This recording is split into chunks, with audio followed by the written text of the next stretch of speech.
Problem जो main है ना आपका, वो आपकी एस्टेब्लिशमेंट। आप जब तक, वो कहते हैं ना कि दुख का इजहार तो बीबी और बाबा भी किया करते थे और गरीबों के लिए रो भी दिया करते थे। आंख जर्नल की भी भीगती है गरीबों के लिए, इन खुलासों पे तो हम कल भी जिया करते थे।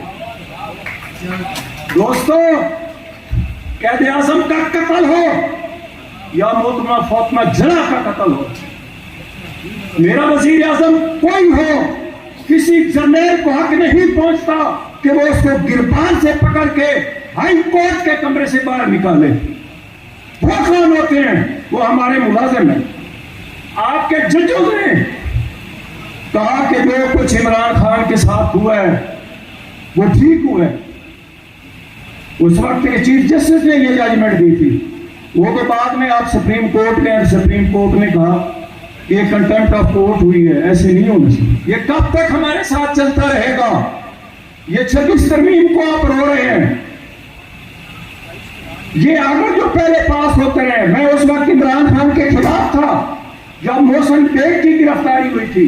मैं उस जज के साथ खड़ा था जिसने मोहसिन बेग के हक में ऑर्डर पास किया कि इसकी गिरफ्तारी गलत हुई। हम उस वक्त इमरान खान के खिलाफ थे, लेकिन आज 200 FIR काट देना और उसको जेल में बंद कर देना, ये कहां का इंसाफ है? ये कौन कर रहा है? ये पिछले गेट से, चैम्बर के दरवाजे से ऑर्डर अंदर कौन ले जाता है? कौन ऑर्डर डिक्टेट करता है? आप सबको पता है। ये करना है आपने। जो असली दुश्मन है उसको पहचानो।